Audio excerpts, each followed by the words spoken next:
Welcome back to the ZeroW Podcast, where we talk about lifting, coaching, and more. You can learn more about Zero by going to www.zero.com.au. That's Zero with a W. We are also proudly sponsored by Establishment Coffee. Head to establishmentcoffee.com.au. Use the code 025 for 25% off and free shipping. If you're watching on YouTube, don't forget to like and subscribe. That's what all the cool kids say. And if you're on Spotify, hit that 5-star review. We love it. Enjoy the show now. I was talking to Bridget about this. You got to, CJ, stand up. Watch this. Yeah, there's going to be not one word, but CJ's going to know which handshake. Keep this in the podcast too. This is all recording. All right. CJ's going to know exactly what handshake to do. Okay. So there's three different handshakes. First one. If I haven't seen CJ in a minute, Tom, bro. Same thing. If I haven't seen CJ in a minute, it's not you. But Yep. it's just a normal dap up and watch this. Yep.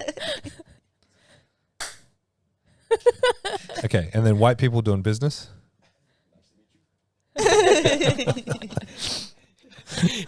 Have you seen that video of Barack Obama? Yeah. Yeah. I like the Key and Peele one. Yeah. All the white people is like, evening. Yeah. And every black dude is like, bring it in. And he picks up the black baby, and then the white baby shakes its hand. It's nice to meet you. So good. Don't you reckon though, CJ? It's just unwritten. I don't know these. Do you know these? Yeah. Yeah. What? Everyone, I think as a male you know them. Oh, as a male, okay. Bridget knows them now. I think Yeah, only because you taught me them though. I think the really hard thing is like when you're excited to see someone that you haven't seen for a while, but then as you're going in for the big, the dap up and everything, you realize you don't actually know this person. You know, like you know you're connected and you know it's good to see them, but it's like I can't actually sit down and have a conversation with you because I got nothing to talk about. It's like, hey, and then straight after it's just like, yeah anyway, I gotta get to work. Bro, you been good? How's training? Yeah. It'll do. Nice. All right. How are we? Good, Yes. thank you. How are you guys? Good. Good. Excellent. Got back from Christchurch yesterday. How was Nice. it? Really good. Tenakwe. Tenakwe. Yeah, it was good. Well, it started off as a comedy of errors. Why, what happened? Well, I walked into the gym and I'm like, Geordie, are you ready to go? He's like, what? Oh. I'm like, what do you mean, what? We're going to the airport in 4 hours. And he's looking at me, he's like, are you serious? Because he had planned work for that night. I'm like, yes, look. And I brought up the Jetstar itinerary and I was like, I need to make some calls. Because I'd booked the wrong day. It was so funny, I better go upstairs. So sorted that out. But then, so the flight to New Zealand, you land at like 1 a.m. So I landed at 1 a.m., got to the Airbnb. They hadn't cleaned it from the last tenant. So like Gross. all the beds were stripped. There was no like clean towels or anything. So I just had to sleep on a bare bed. This is like 1 a.m. It's not like I can do anything. And then I went to brush my teeth and I have like an emergency roll-on deodorant in my toiletry bag that had leaked on everything and I didn't realize until I was brushing my teeth and I was like, something wrong with this toothpaste. This is gross. So I was trying to sleep on a bare bed with like a very strong chemical taste of deodorant in my mouth. But then it all got better from there. But didn't you have to shower in the morning and then dry yourself with tea towels? Yeah, I used tea towels in the morning. And then it got better. But they sorted it out. Shout out to the Airbnb hosts.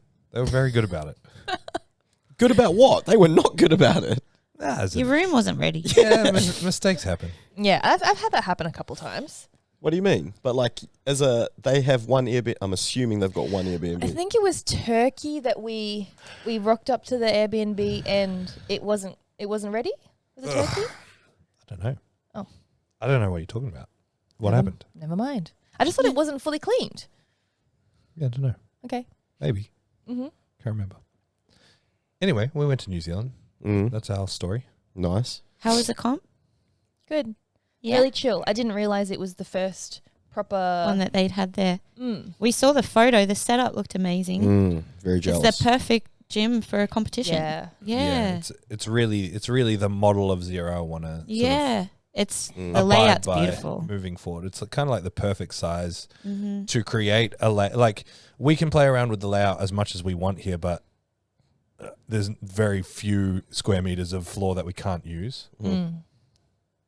Yeah, like we've got so much equipment, it's all just jammed in there. It's super easy. So no matter what, we have to move a bunch of stuff, whereas that size you can get away with sort of having a more permanent comp setup. So it was really good. Yeah, even though we'd still have to move a whole bunch of stuff, I really like the fencing and I'd like to make ours like a little bit more professional for the athletes. So there's not just random hide the warm-up room a little bit. Random people out the back. Do you know what I mean? Don't you think that like a bit more space would be great, but if it was too spacious, it wouldn't feel like a comp? Like you kind of want like... Yeah, I just don't want to see fucking somebody with 7 spotters and handlers out the back. Yeah, but it's hard as well. It's like the back will be full, but also the front will be full. There's kind of like no more room for people to go. So and our last comp, it was pouring rain on one of the days, so everyone had to cram in anyway. Yeah. Actually, the Christchurch gym also had that strong piss smell, and it had been raining. So it's the same thing. It's just the mat's getting wet. So, so it's sorry, Jerry. more coaches pissing on He was so quick to blame Jerry. It was an easy target. Yeah. He's a good boy. I just knew he wouldn't have done it now. Anyway, moving on. What are our quotes? What do we got? I can't even remember what I Jeez, picked. have I got a good one for you guys? Small daily improvements eventually result in huge advantages. Very nice. Bob Parsons. I like that. Mine is success is walking from failure to failure with no loss of enthusiasm. Oh, yeah. My one, Shania Radke, I saw she reposted on her story. Is that how you say her name? Yep. Shania. Okay. Trust me, women who strength train are doing it for themselves, not for you. Women who lift weights have already rejected social norms by touching iron in the first place, and I guarantee they give 0 fucks about your opinions on their bodies. Yes. Yes, Meg. Yeah. Good one. Like that one. Mm-hmm. Power. Does the stone realize every strike of the hammer and chisel is shaping it into a masterpiece? Ooh. When life's chipping away at you and beating you down, don't worry. Damn. Don't worry. Good one. Great It's a real quotes, zinger there, Tom, guys. Really good quotes. I like that. Fuck, we're off to a flying start, aren't we? All right, what are we grateful for? I'll go first. I'm grateful for the New Zealand gym, the work the boys that have put in there. Like, it's hard to explain, especially Jamie. Jamie's literally just learned every single trade known to mankind to do everything mostly himself. Like, I couldn't do that. Like, he's just learned how to do it. And like, Chris is such an inviting, warm sort of people person. They're just doing a fantastic job there, and the gym's incredible. And I'm really grateful that they've trusted it and put in the work, and it's becoming what it's becoming. Fuck yeah, that's sick. Yeah, that's I've said it so many times. Well, that's the best Zero gym in my opinion, by far. And what do you think about the pins on the? Yeah, that was cool. Yeah. I love that gym as a whole. I was telling Chris and Jamie, I think it's my favorite. Yeah, it is. It's my favorite after here. Yeah, I said it doesn't count. I said we're not including Ground Zero when we talk about favorites. Mm-hmm. Yeah.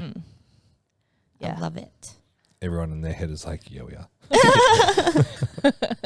No, it's still my favorite. Yeah, I like that this is the first one. Mm-hmm. All right, Meg, what are you grateful for? Can I tell everybody about our Sunday? What happened on Sunday? We No, I prefer not to. Okay, well, I'm grateful for timing. Okay, yeah, that'll do. Nice. Bridget? Mine's like a little cop-out one, but I'm grateful for the sunshine. It's been raining for days, and now the sun's finally back out. It's really nice. Well, and it's not stinking hot anymore. You can go for a walk, and it's quite pleasant. Nice. Well, just to double down on that, a quote I came up with myself. There ain't no sunshine unless there's rain. Oh, yeah? How'd you come up with that? Being smart. Off the top of the dome. What are we asking? What are we up to? No, what Grateful. grateful for? Grateful for... I did some wrestling coaching with the Queensland under-16 Māori side on the weekend. As in you coach them? Yeah, just wrestling for rugby league. That's sick. Yeah, so I went and did some wrestling training with them. How did that even come about? Well, there we go. I'm glad you asked, Tom, bro. Through this place. You know, coach certain people. Then they go, oh, you do this. Can you come down and do this? I'm like, yeah, fuck yeah, I'll come down and do Who was that. it? Or are you not allowed to say? Nah, I can say it. Bodine Thompson. So he coaches the... Yeah. So obviously through this place, I coach Geordie. Yep. And then I do a little bit of grappling as well. But I played rugby league for a very long time. So something in rugby league that's very crucial is learning how to like slow play the ball down. This might sound like gibberish to you guys, but people listening might understand. But like, so yeah, I just went through some strategies to help play the ball down. And yeah, they really loved it. One of the kids broke his collarbone. That was perfect. What? Yeah. Made another one cry. I made a kid cry. That was bad. Wait. So go back to the collarbone. Was this because you taught another kid how to grapple properly? Nah, it's full contact. So I asked the coach, Bodine, am I allowed to do, is it full contact? Because normally, like, the way footy training works is you don't do full contact at the start. Like, as the weeks go by, like, sweet, you've got these adaptations and now you're fitter, stronger, far, whatever. So then we're going to start doing full contact. So it was full contact. I was allowed to do full contact. And one of the boys just stuck his arm out wrong and landed on his, so I was really unlucky. Yeah. But in rugby league, it's really accepted when you get injured. Like, you know, if someone got injured here, everyone would kind of freak out or whatever. Yeah. But him, it was just like, got up and his mum and dad was like, oh, well, better go to the hospital. Like, Nice. yeah. And wait, how did you make the kid cry? Or is that also top secret? Nah, that's funny as. I got the video of it after. He's not going to listen, so it's fine. But me and Geordie were laughing about it. But I was showing them these techniques, and I grabbed this kid, and I just squeezed him in real tight and drove my head into his face, and it made him arch his back, and he started crying. It cracked his back, and he's like, fucking broke my back, and did the ugly cry. And I was real worried at the start. I was like, fuck, but like, because I was like, fuck, I didn't want to actually. You just never experienced like a back crack like that. Yeah, and then I said to his brother, because his older brother is in Geordie's team as well. And I was like, fuck, bro, I think I hurt your little brother. And his older brother goes, nah, fuck that guy. He's always a fucking little bitch. I was like, okay, sweet, all good. But he was all right at the end? He was all good like 10 minutes later. Yeah, okay. Yeah, he's like, yeah, it felt like my back broke. And I'm like, yeah. Just that initial shock. Yeah. Poor kid. But yeah, it was really cool because there's, 16-year-olds playing representative rugby league and they're fucking monsters, bro. Yeah. There was one, I think I told you this. One of them actually took me down, but everyone thought because I was coaching that I'd let him. So everyone was like, he let you. And I was like, yeah, I let him. Perfect. Well, how did he take you down? Like, did he already know how to grapple or something? Or is just really strong? It was just really good technique.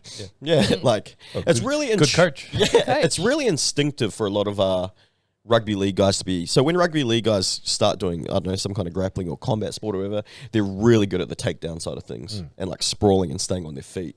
So yeah, just athletic, young, strong. And if you're, I wasn't going hard, but he's like, fuck yeah, I want to smoke this guy. Yeah. So it was cool, really cool. Yeah, sick, man. Well done. Does league have scrums? Rugby league, yeah, but a rugby league scrums Doesn't really mean much. Yeah. Yeah, okay. Yeah, it's just a waste of time. Yeah. Rugby union scrums, they're the one that they're the proper ones. Yeah. Which is why union guys always have cauliflower ears, right? Yeah. CJ, you played union. Were you tight head or loose head? Have you got any cauliflower ear? No. Did you wear headgear? Yeah, okay. Yeah. Nerd. Angus as well. He was a really good front rower because you guys know Angus played semi-pro. Yeah. But he's just got such tiny ears that he didn't get any cauliflower ear. Does he have small ears? Yeah, real small. Bulldog. Those big traps. Yeah. Little ears. Big That's neck. why his He's neck's... like a bulldog, That's isn't why, he? that's literally why his neck is so fucking big because he's a front rower and a really good scrummager. Nice. All right. What do we got? Got a few leftover questions from last week, so let's quickly get into these. Oh, fuck. Close. Should we start with the sleeves or should we start with the questions? No. Start with the sleeves. All right. Hot news. Hot off the press. IPF banning all non-SPD sleeves, basically. What? Nah, it's not even that. It's the ultra stiff sleeves. So like, A7 will have a downgraded sleeve that'll still be approved, and so will other brands. But those Rigor Mortis, TKS, Enza Ergo Pros, all of those super stiff ultra sleeves are now being banned. And yeah, I'll be curious to see how it plays out. I wonder as well if this has anything to do with the president changing, with Gaston stepping down and some interim president coming in. A lot of talks and whispers about the fact that SBD and IPF are pretty cahoots. closely intertwined. Potentially something to do with that. Like, it's obvious, but it's also conspiracy. It's kind of like I have this belief with the Alico bench. Like, we've got the V2 Alico combos here, and you guys have seen our ones, all the big chunks taken out of them. I'd be willing to bet money that the reason IPF changed the rule that you can't put your feet on the bench is because of that. Yeah. 1,000%, bro. Like, why else would they change that? Yeah. As the V2 just got released and everybody... Well, no, it was like a year after, Yeah. so they would have had time to realize, oh, this fucks up all the benches. That's... Yeah. And like, fucking... everybody had the problem as well, not just us. It was a very common problem. They're so ugly when they get messed up by that. And you can't fix them. Like, you can't... It's not like a regular bench that you can just go and reupholster. It's do you guys think the V2 is worse than the V1? Yeah, and in several ways, yeah. Which one's the V1? Is that the one we have right down the end? The older Yeah. one. The squishier Yeah. one. That's my favorite combo rack. Well, bear in mind, that's not the original pad. I changed that. Oh. So the original pad is very thin, and the upholstery that they used to use is that like really slippery kind of leather. Oh. Similar to what we've got on the... Not even that. The leg, Wait, did you the go leg change that? extension? Did I go change it? I think you did. Did I? Yeah. Was it different? Yep. It was never the grippy material. Yeah, That's remember we had right. to change it for Christmas Cup. Yeah. I got you to change. So you changed not only the you changed the foam as well. Like, because we wanted a foam that was closer to the Dominator. Yeah. Yes. I forgot about And we that. weren't sure if it was going to be reupholstered in time for Christmas Cup. And if not, we were going to use something else. That's right. Actually, the V1 got real slippery real fast, didn't it? Yeah. Yeah, that company we used. Yeah. No good. Oh, yeah, I forgot about that. The stuff we get now on the Zero benches seems to last for ages before it loses its grip. Yeah, really good. It's just really, you get all like chalk and stuff caught in it. It's really hard to Yeah. clean. Clogs hard it to up, clean. Yeah. I don't know if we need to use like some sort of stiff brush or something. Well, that's what I was going to say. If we scrub it, it might be.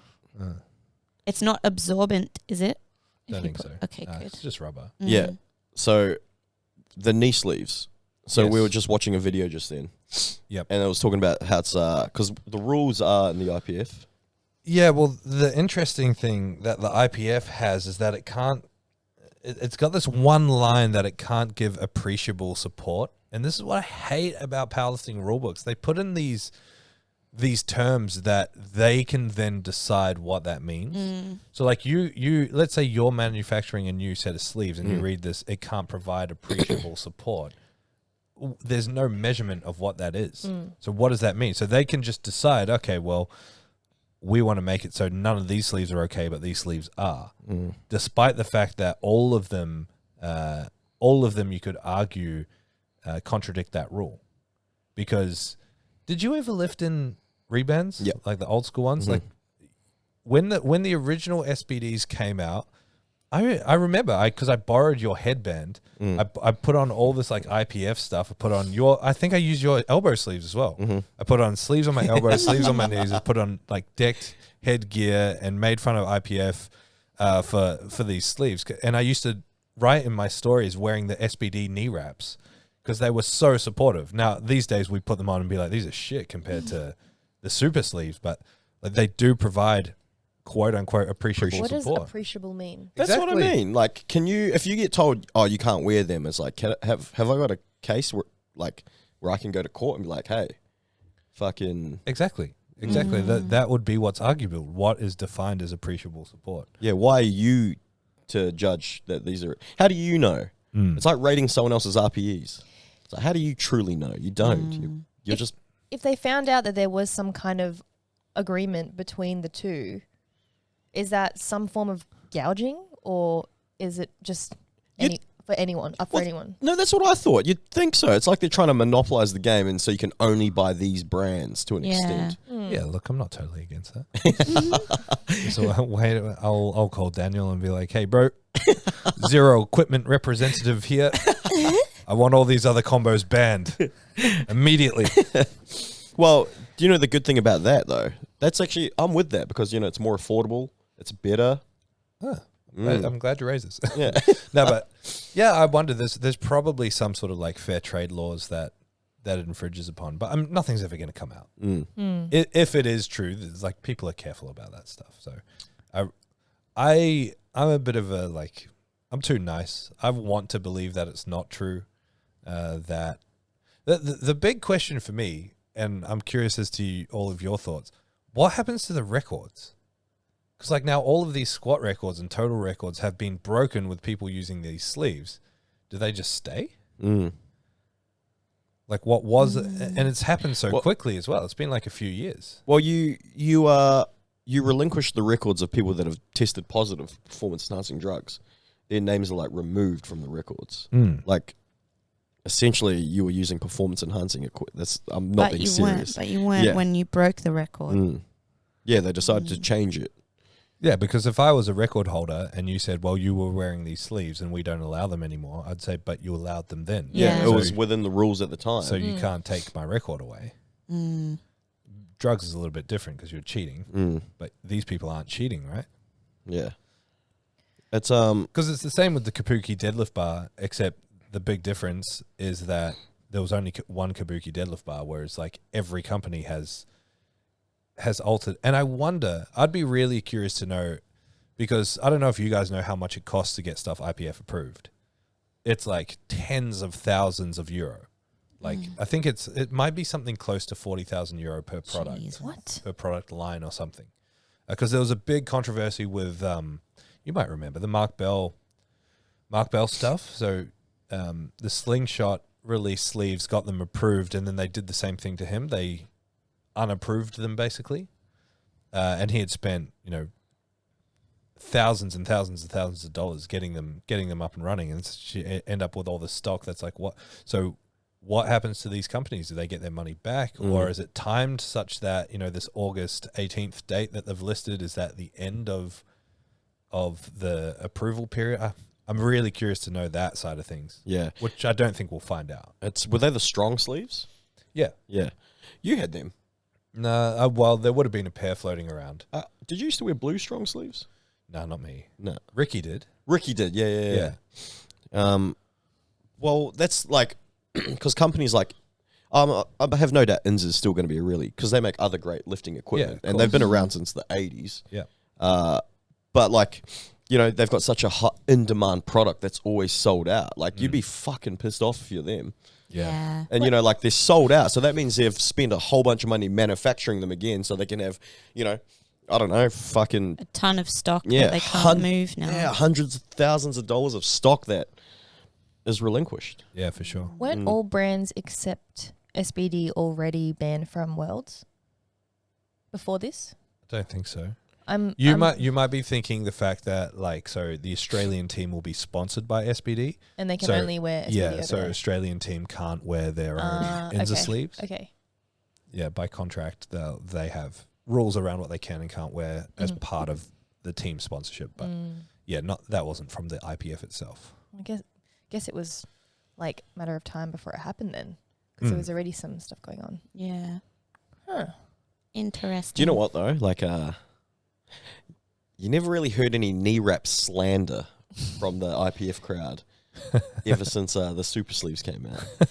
Am I wrong in saying that? I don't know. I haven't heard knee wrap slander in a while. I don't know. I much prefer using wraps than even I wear TKS or recently I've been wearing the Harris sleeves. I much prefer knee wraps because you can take them off. Yeah. Like a good fitting sleeve really messes you up. Yeah. It cuts you and cuts off your circulation. Like I actually have a level of respect for people who wear them multiple times a week for multiple sessions because they're not very comfortable. I just would wear them for my squats and that's it, and then put something else on for accessories. Yeah. But yeah, I mean, like if I was an A7 or a Stoic or any of these companies that make a significant portion of their regular income off of those sleeves, I'd be panicking. Like I wonder what's going on in their boardrooms right now. It's obviously going to be a pivot to a sleeve that satisfies this imaginary rule around appreciable support.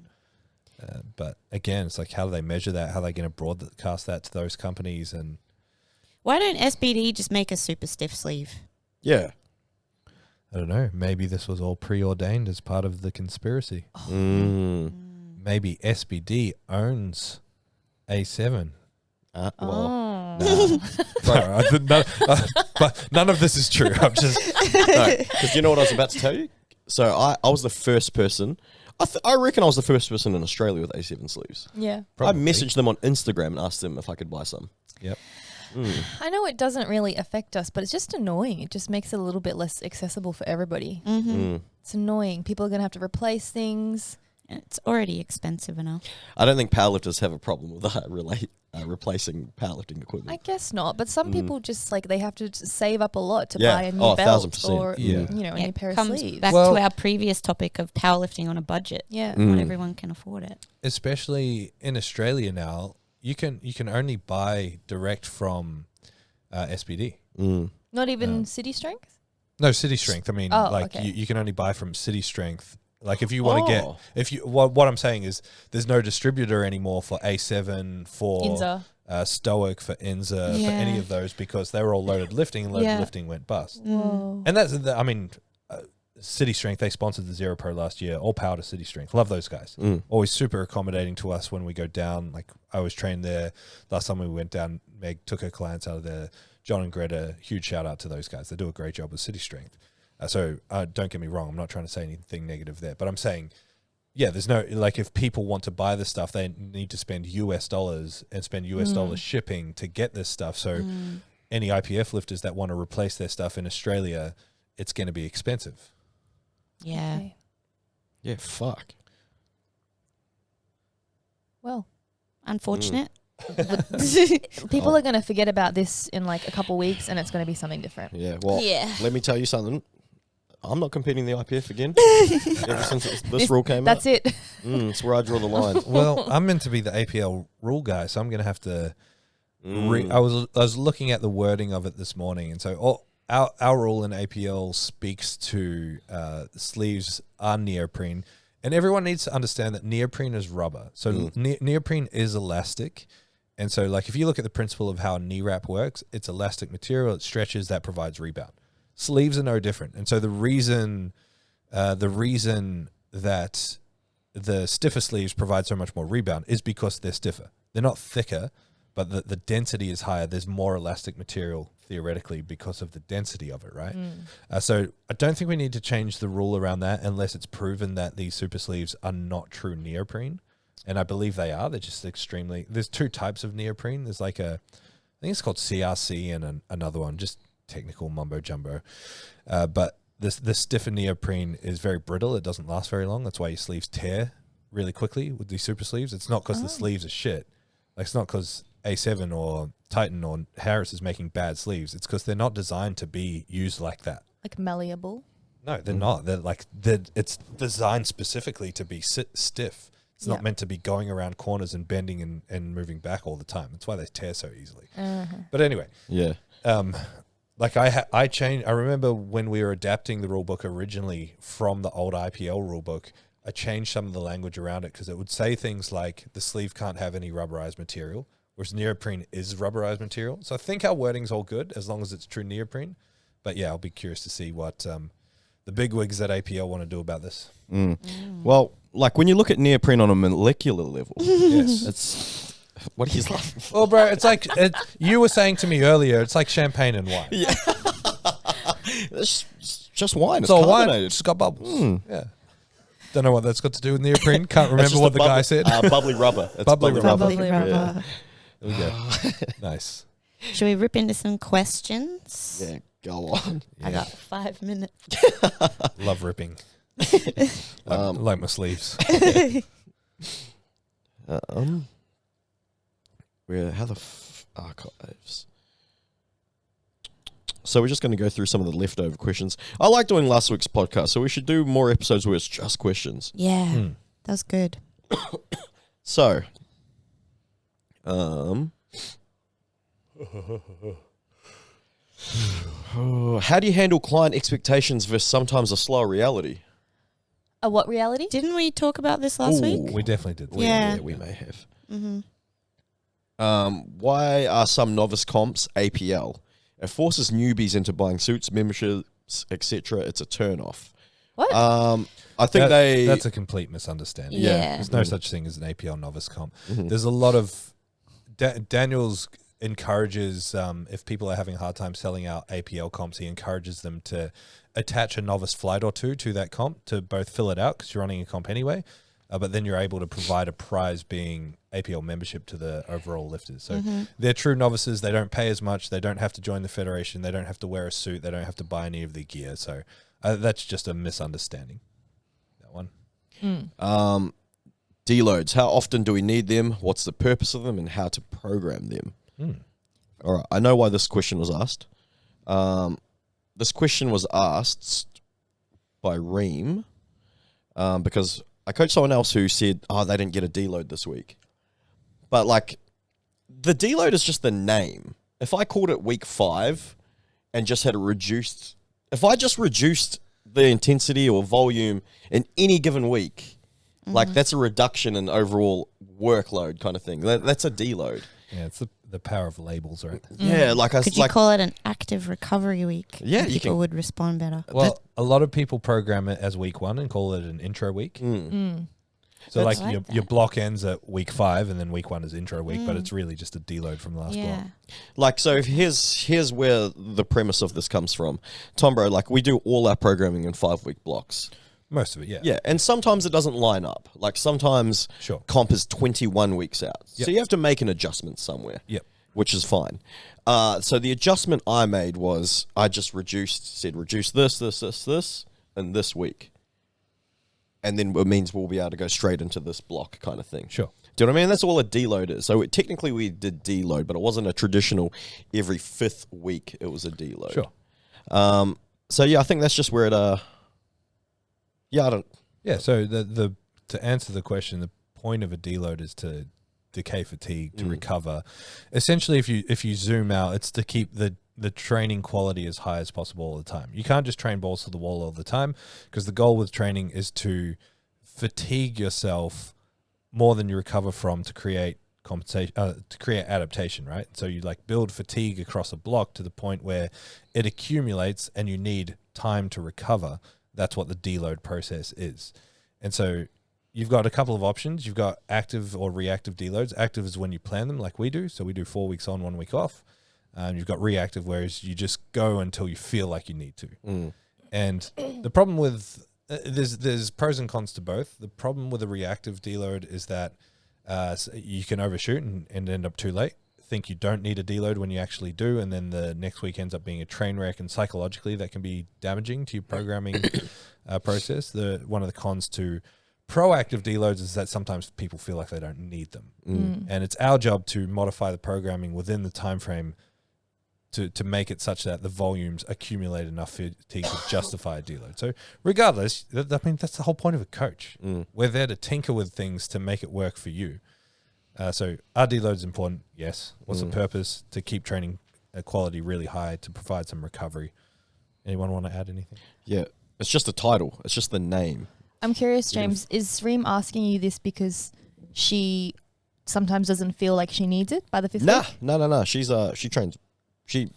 I don't coach anybody that thinks they don't need a deload. Yeah. So it's more just curious as to why someone had a deload and she didn't, or vice versa. And it's really cool. Like, I've gotten to the point now where all my clients understand, like, week 4 is the week that you are. Hand week. Yeah, and I love it. Like, they all work backwards. Like, it's cool when they come to me. Oh, nah, because week 4, I'll be like, why don't you take this today? Nah, because week 4, I want to hit this. I'm like, fuck yeah. That's cool. You're building towards that. If That's you're cool. working mostly with reactive deloads, it kind of gives a bit of the control to the client as well. And I find that a bit less measurable. Yeah. Yeah. Yeah. It relies on them communicating well, understanding how to feel things properly, feed that back to you. You have to understand how they're moving and everything. And a lot of the signs that you need a deload are things that happen outside of the gym as well, which people might not necessarily be able to quantify because it's getting confounded by other things. They're having a hard day at work or a hard day at home or just generally tired or disrupted with travel or whatever. That's not to say that reactive deloads are a bad thing. Like, if your coach is doing them, as long as they're coaching you and as long as you're getting better as part of the process, power to it. Both of them have pros and cons. Some people just don't like that it's a routine, that it's so routinely set up. It's like, but I don't know. Obviously this doesn't correlate whatsoever, but you're so everyone's got their routines and everything when you go to sleep. You don't fucking go to bed as late as you can and then one night go, oh, gonna deload tonight. I'm gonna go to bed an extra 5 hours early. You have your routine because it works. Yeah. I don't know. That's way off, but you know what I mean. I think that's a good way to put it. It's funny. I count the year in training blocks, Yeah, I've started doing that. which is good and Shortens bad. it a lot. Shortens it too much. Yes. Way So too much. much. One year is 10 training blocks. That's not a lot of time. That's not. Because you April, know guys. how fast the training block goes by. Mm-hmm. I always try to remind people that when they fuck around for one block, I'm like, you do realize how much you fucked around this year? Yeah. Like in the grand scheme of things. Yeah. Jeez, James. No, I'm serious. Like one of my guys, Boris, he fucked around so bad before his first comp. Yeah. And he didn't get the results he wanted. Second comp, he PB'd his total by 7 million kilos. Do you know what I mean? Because like, fuck, okay, that didn't go to plan. Better work harder. Yeah. Yeah, well, I mean, it's like, that's why we say, in a peak, you don't get bigger or stronger. So you do 3 peaks in a year, you've lost potentially a third of the year. You've lost a big chunk. A quarter. Third and a half. I asked this, okay, who you got in the octagon? So, cage fighting. Colton or Octagon. Theo? Oh, Colton. Colton won the arm wrestles. Yeah. Oh, I beat him. Yeah, that's right. That was so good. I fully believe that. Everyone did. Tombo came walking over like, nah, no way. In the octagon, I don't know. There's more to it than strength. Who's got more dog in them? I'm going to say Colton's got more. Colton's had to fight to survive in South Africa. Yeah. Genuinely. Bro is a wild dog. Theo's a lover. Yeah, Theo's, He's a teddy bear. he is such a lovable guy. Like, I don't think Theo would want to throw a punch. I think he'd be like, let's talk about this. Yeah. 100%. Yeah, I'm going to go Colton.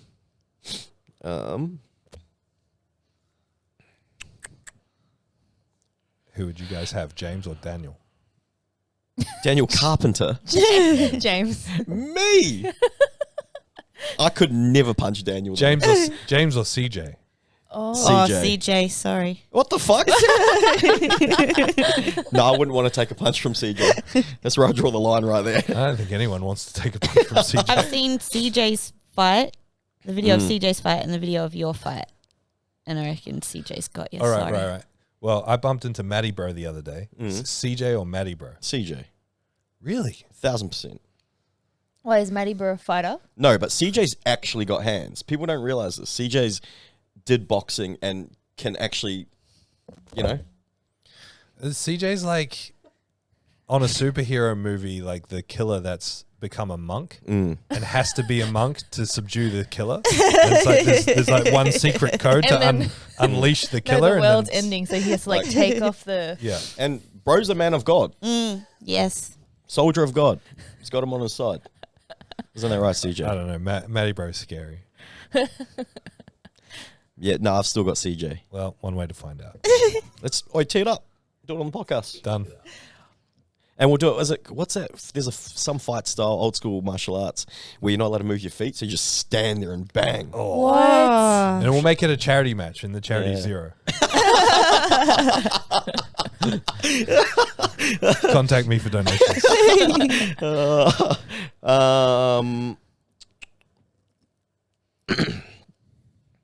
I think we already asked this last week, but that might be it. Maybe we did get through everything. Nice. Well, I got to run, so I'll leave you guys to it. Well, we'll cap it there, hey? Make this one a short one. Thanks, team. Thanks, guys. See you. Bye. Thank you so much for listening to the ZeroW Podcast. If you want more information, head to our Instagram, @zero_weakness. Hit the link in the bio for all of our services and any information on upcoming workshops and events. Don't forget to leave us a 5-star review so we can have a broader reach and answer more people's questions. Thank you once more.